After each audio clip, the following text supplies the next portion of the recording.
There's a covenant document that is arguably more important than a marriage license. What is that document, you ask? Stay tuned, I'll tell you more about it.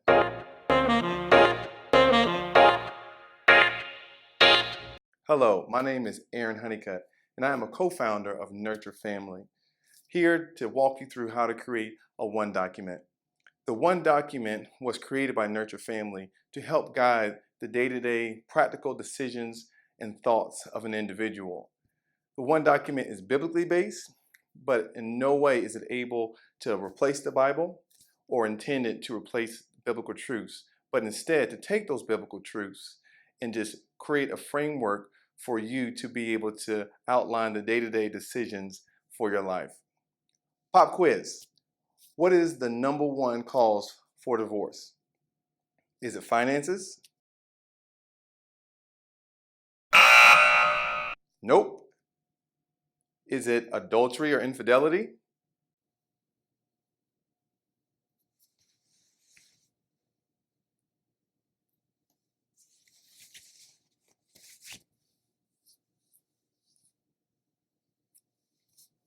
How you doing? The number one cause for divorce in the US is non-fault divorce, which means no one really knows why people are getting divorced other than someone in the marriage becomes unengaged to the point of dissolving the marriage in opposition most of the times of someone within the marriage.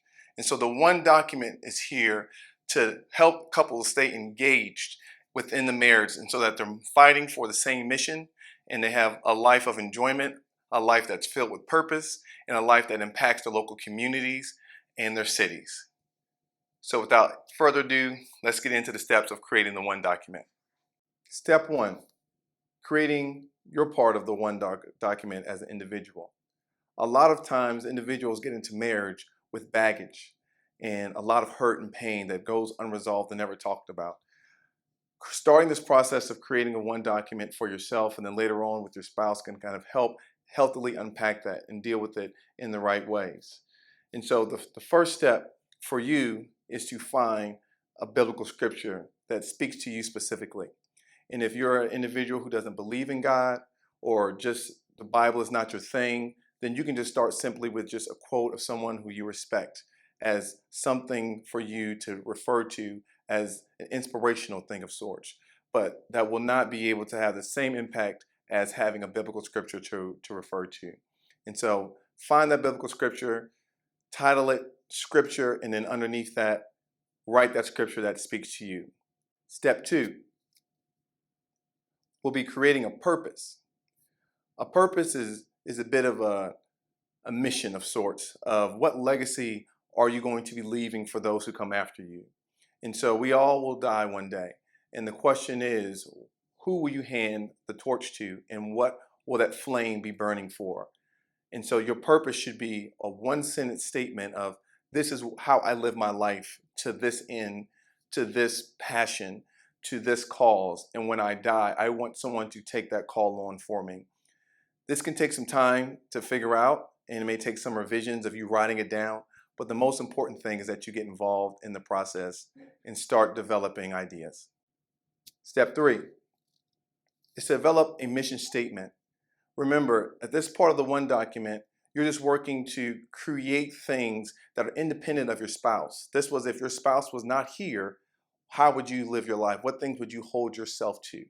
And so with this mission statement, this is more specific to the day-to-day things. What day-to-day things would you like to hit? What day-to-day marks? What truths would you like to live day in and day out? And it was with those things that you're able to hold yourself accountable in any given day to say, you know what? I did a good job today because I was able to live from my heart and from my mission statement and hold true to those things that I find most valuable. This again may take time. It took me about 2 years to finally refine my mission statement. And it was a lot of changing, a lot of scratching out and scribbling, a lot of thinking what I thought it would be and then changing it. And that's okay. It is not about perfection. It's about progress and getting involved. We'll be creating your own personal values. Your own personal values are true to you, And again, this is very vital. I need you all to understand that at this part of the creating the one document, this is just speaking directly to you as an individual, independent of your spouse. And so what values do you hold true to yourself? And I will include at the end of this video a list of values that will help you to start thinking of what potentially may be some values that you want to hold true to yourself.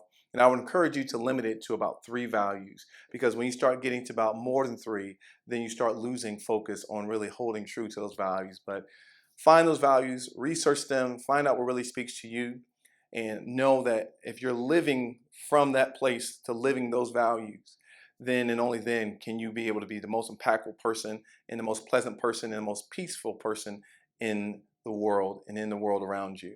And as you'll start to see, all these things start to build on each other. And so with that, you'll be able to attack this of finding what your mission is about, what your purpose in life is about from a lot of different angles. And with that, you'll be able to continue to grow into a healthy person.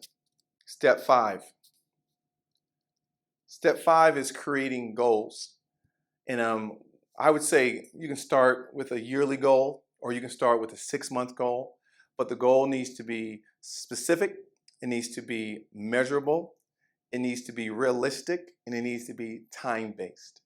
And so when you set a goal for yourself in the next 6 months or for the next year of something surrounding those kind of values or that purpose that you have, then you're able to continue to move the needle.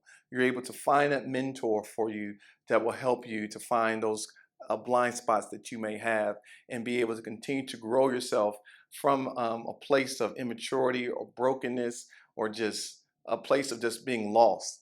And when you're continuing to stay in this adventure of finding exactly what it is that you are about from conception as a child, oftentimes finding our purpose isn't an invention, it's just a rediscovery of who we were as a child. And so as you start this process, set those goals, have grit with them, make them lofty, make them difficult to attain, because then and only then will you be able to see how strong you really are and able to overcome life's adversities. Now speaking to the marital side of the one document. Hopefully at this time, your spouse has taken the invitation to start the process of creating a one document. They have gone through their own individual side of the one document and it has created those 5 steps, the scripture, the purpose, the mission statement, the values that they have, and the goals that they want to achieve personally within the year. And so once you are individually set, then we can move together and start that process of creating the marital side of one. And I just want to just encourage the men who may be watching this to know that sometimes you may need to move and create the marital side of one after you take time to really pray and spend time with God about what it is that needs to be the mission for the family, what vision that God has put on your heart concerning the family. And then with that and with your wife's input, continue just to develop this part of one. And I just want to encourage the wives as well. Take your time and spend time in prayer of finding what it is that the family, the influence that you have with the family. If you have a husband that may not be on the same kind of wavelength and the same understanding as you are concerning this document and concerning things of biblical matters. And so you be encouraged that you can take the initiative as well. It doesn't take one person that the sole responsibility. This whole thing is about 2 becoming 1. So we all have a responsibility to move it forward. And so the marital side of one document is similar to the individual side with creating a scripture. So that would be step 1, is creating that family scripture, a scripture that your family wants to hold on to and just solidify and say, this is the rock that we're going to stand on as a family. The second one is creating a purpose. What's the purpose for the family? So as a couple, as a married couple, what mission do you guys have? What is it that you're going to attack? What injustice that you may see that is going to be your purpose to just eradicate throughout the duration of your life? That's the most important thing in happy, fulfilled marriage is, are we on the same page? Are we marching towards a certain goal? And are we doing it together? And are we checking in with one another? The second thing, the third thing would be to just create and go over the values of each individual spouse. And so one spouse, the wife will have values that she would want her husband to uphold, whether that be love, or whether it be understanding, or maybe it's physical touch. So similarly to Chapman's book of the 5 love languages, you can kind of maybe start there and take those love languages and say, hey, these are the values that I want you to display towards me. So different from the individual side of one, this is more so speaking to, hey, I would like this to be given to me from an emotional standpoint, or even from a physical standpoint, if you're talking in the area of physical touch. And so the spouse, the husband, you can create the values that you would like your wife to display to you, and wife, you have those values that you would like the husband to display to you as well. And so with that, it is communication is open. Everyone knows what the expectation is and what the other one is looking for the other one. And so with that, that will help to settle a lot of the problems and a lot of the miscommunications that are had in marriage. And like into the first is setting goals as a married couple. That is so vital and so important, and it is the one of the ways to protect against living 2 separate lives, which is one of the main things that happens when people come disengaged in marriage and then no fault divorce shows up into the picture, is that when you're marching towards the same goal and when you're serving, in the same ministry, it is then that you will continue to have your marriage strengthened, and you'll really find who your friend is in your spouse, to know that they are right beside me and we're doing good work together and we're helping people together. And so I wanted to just take the time just to thank you guys for joining me here on this conversation, and how to create a one document, arguably the most important document um, in marriage. And it is something that you guys can refer to. Here at the Honeycut Home, we put it in a leather bound binder, and it's something that we refer to whenever there is miscommunication or disagreement, which is the purpose, is because you do it in a time of lucidity and calmness, of this is what we're about. And I would even encourage you guys to have a signature page, to sign it, to say, hey, this is what we're about. And so when things start getting thick and you have those intense marital kind of exchanges, you can refer back to the one document and say, hey, this is what we said that we're about, and we're going to make this decision surrounding our values and our beliefs, and not because we're getting pressure from the outside, or not because this is the fad that's going on nowadays, but this is who we are. And because of that, this is how we're going to make those decisions. Thank you guys. God bless, and have a great day.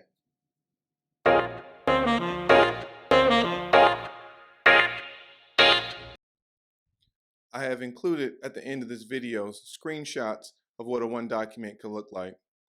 Please pause the video if it's moving too fast for you, so that you can see what a potential one document could look like for you and your spouse. After the screenshots are a list of values that you can choose from, or kind of just to get you thinking about what are some potential values that you may want to have for yourself or for the marriage. Please don't hesitate to visit us at nurturefamily.org, or follow the link to the email that I'll leave below if you have any questions for us.